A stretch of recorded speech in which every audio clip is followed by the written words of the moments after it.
So mga sir, retro motor ba ang hinahanap mo? Siyempre, hindi naman magpapahuli dyan si Motorstar.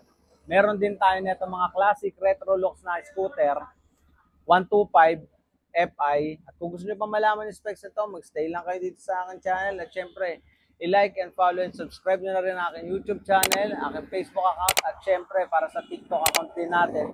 Para kung gusto nyo maghanap ng mga makabudol at mga pyesa na para sa motor ninyo, mga accessories, ay doon nyo lang i-click sa ating TikTok shop. Siyempre, kung taga saan kayo, mag-comment kayo dyan sa ating video para malaman ko kung saan umaabot ang video na ito. So bago ang lahat yan, intro muna tayo.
Mga sir, nakita niyo na yung mga available na color netong ating Easy Ride 125 na retro classic type na scooter natin. Siyempre, alam naman natin pagdating kay Motorstar, hindi rin niya magpapauli sa mga kung ano man ang mga uso ngayon. So, siyempre, sisimulan natin sa kanyang engine displacement, no? Meron siyang 125cc engine displacement, GY6, air-cooled, at siyempre, meron siyang 8 horsepower at 7,500 revolution per minute, at meron din siyang torque na 83 nanometer at 6,000 RPM o 6,000 revolution per minute. 2 valves pa rin po siya mga sir, no? Then meron siyang oil capacity na 800 ml o 800 milliliters. Kanyang transmission, no? CVT transmission pa rin siya o continuous variation transmission. Then, ang GY6, ang engine niya is GY6 125. Magkaiba po yung sa GY6 150. Bukod dun sa displacement, magkaiba po sila ng pyesa sa loob. Tapos, ipapakita ko naman sa inyo rito yung kanyang mga gulong. So, ang wheel diameter naman natin dito is 12. Meron siyang tire size sa harapan na 90/90 by 12. Regular telescopic shock. Ang braking system niya rito is regular din. Disc brake yung nasa harapan natin. Single piston na caliper. Sa likod naman ay meron tayong 110/70 by 12 naman na sukat ng gulong. Ang rear braking system natin is regular drum brake lang po. So ang kanyang mga headlight ay LED na rin. Tapos meron din siyang daytime running light na LED rito. Then ganun din sa kanyang mga signal lights, LED na rin yan. At syempre ang kanyang brake light, yan. Ganun din ang kanyang turn signal light dito sa likuran, LED na rin. Red siya, then orange pa rin ang ating mga signal lights. Kasi yun naman yung mga standard. Then meron siya mga reflectorized dito para pag pumabiyahe ka sa gabi, kitang-kita ka. At dito, meron na rin siyang kasamang top box bracket para pagka nirelease nyo, box na lang ang poproblemahin ninyo. So dito naman ang ating tangke, yan. Meron siyang 5 to 6 liters fuel capacity. Then ganito lang din kalaki yung kanyang compartment. Ganun pa rin, hindi pa rin kakasya ang half face or full face na helmet dito. At ang mga makasama niya pagka inabil nyo siya, dito yung side mirror, yung battery, lahat yan ikakabit upon activation. At syempre yung sticker, hindi na namin ikinabit. Kayo na pong bahala magkabit ko sa inyo po ilalagay. Kalimitan sa mga customer natin, tinatanggal o nililipat-lipat nila yung sticker. Kagandahan dito, hindi na namin kinabit, kayo na pong bahala magkabit ko sa inyo gusto ilagay. Ito mo yung step nut ng backride, napakaganda. Meron siyang clicking sounds pagka sinasara at binubuksan.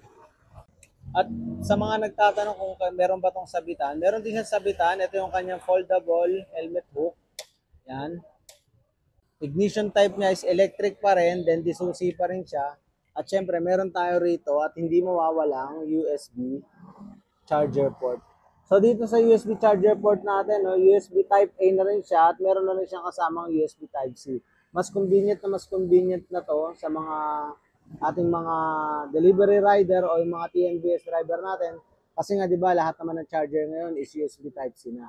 Siyempre mga sir, huwag kayong mag-alala kasi 'di ba glossy to. Sabihin nyo baka mamaya takaw gas-gas dahil nga glossy to o baka mabasag. Meron naman tong kasamang floor panel. So ito nga pala yung kanyang kasama dito sa may panel, sa may floor panel.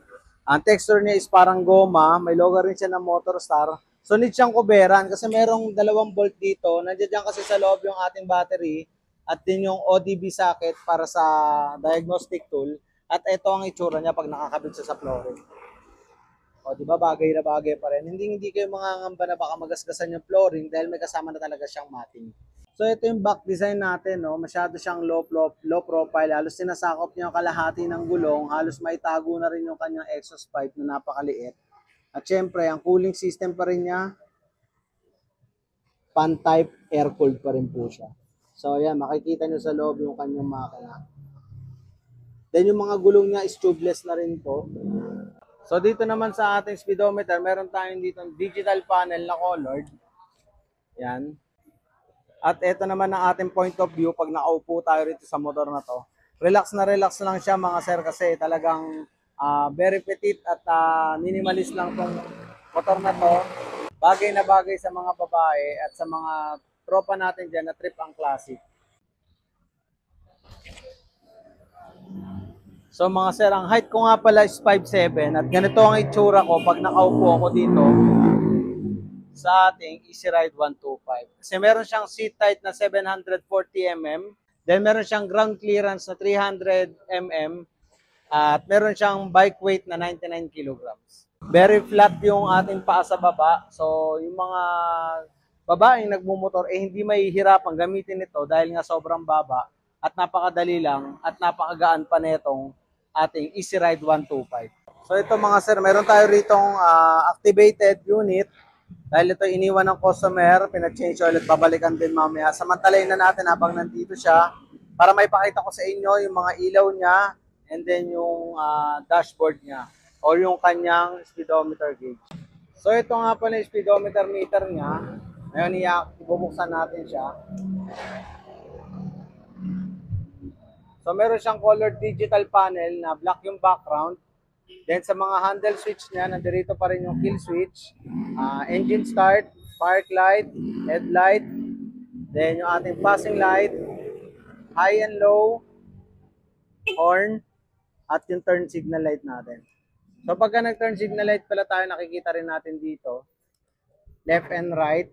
Meron din siyang oras, meron din siyang fuel tank capacity at yung odometer, then yung trip ride natin. So nandito naman sa baba yung mga check engine or yung pag hinahay mo yung ilaw mo, kaya makikita mo dyan. So papakita natin sa inyo kung itsura ng mga headlight nito at yung park light niya pagka nakabukas. So ipapakita natin sa inyo pagka naka-open yung kanyang daytime running light. So ayan, meron siya rito parang halo or kung yung makikita nyo sa iba mga nag-vlog parang ring light ang itsura niya pero napakaganda. At ito naman yung kanyang daytime running light sa harapan. Tapos ito ang itsura niya pagka nakabukas yung headlight. Yan yung naka-high, ito naman yung naka-low. Pag naka-low, tumututok lang sa baba dahil projector type yung kanyang headlight. Yan. Tapos ito naman ang kanyang turn signal light. Yan. Oval siya na kulay orange. Ganon din yung nasa likuran niya. Then pag naka-daytime running light siya, yung ating brake is naka-dim lang. Then pag magpe-preno siya, magba-bright and red siya. So, kitang-kita pagkagabi. At ito, paparinig ko naman sa inyo yung makina niya pagka umaandar. Ito, paparinig ko sa inyo yung makina niya.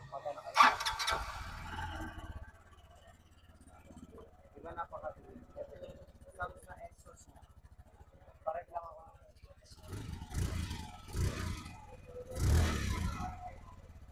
Dito pag naka-on, umiilaw nga rin pala yung kanyang pasokan na susi rito. So ayan, ay pakita ko na sa inyo yung mga available na colors, specs, then yung kanyang looks at kanyang mga panel, pati kanyang mga ilaw. So tumako naman tayo sa presyo. Pero siyempre, una sa lahat, kung kayo yung mag-aabil ng unit na to, gusto nyo kuhanin siya ng COD, pwede naman. Ang kailangan nyo lang dalhin is LTMS. So mapa-installment or cash, kailangan natin ng LTMS. So meron siyang SRP na 63,000 pesos.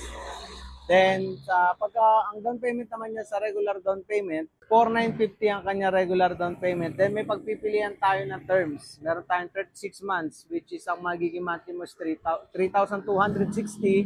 Then, sa 30 months, meron tayong monthly na 3,592.